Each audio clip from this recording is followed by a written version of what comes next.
All right, Josh, it's always been one of my favorite questions and topics. And it always reminds me when I was 5 or 6, my grandfather was from Kiev, my grandmother, my parents too, and whatnot. And that's a conversation in itself with Yeah, I everything. bet. But he would take me for walks in the park.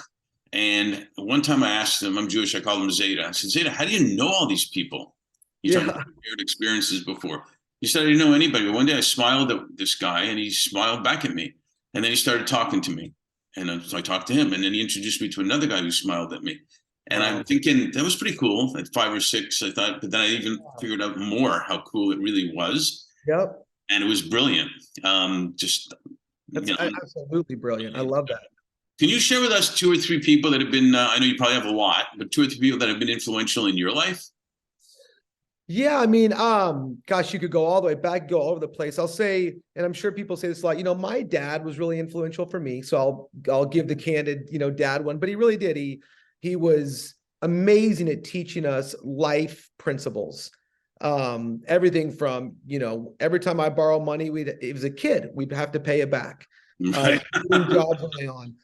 Very influential. There was a guy named Jeff Campbell, the former global CEO of Burger King, super influential in my life, and just thinking about pre-mortems and thinking about problems before they arise. And he was incredibly influential in my I remember life. him because Burger King World Headquarters was my client. There you go.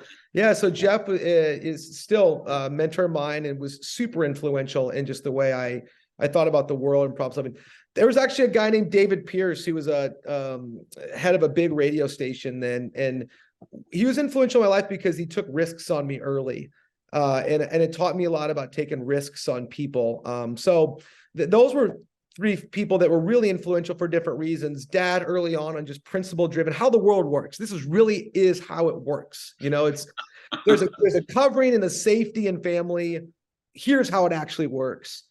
Jeff thinking about how to solve problems before they come and really learning the discipline of problem solving pre-mortem, not post-mortem. David really big on, hey, take risks on people, and really the value and the beauty in taking risks on people. Those guys really did influence me a lot on how to advance and how life really does work. That's beautiful, man. We should bottle that and send it out.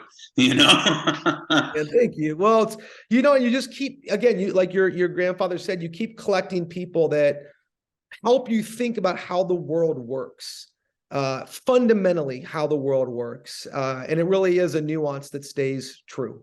And you know what else it hopefully teaches us is that we're also influencing people whether we know it or not, and it might be by what we say in a minute or sometimes over a long time. And it's a choice. Are we going to do it, as you said before, positively or negatively?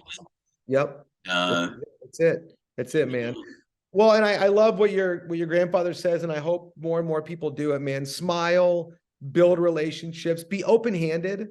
Be open-handed. That's something I'm still always working on, whether it's with finances or opportunities, of just stay open, because you never know the amazing things are going to happen and that are meant to happen. Life is meant to be lived. It's meant to be experienced, and just keep those hands open and keep going.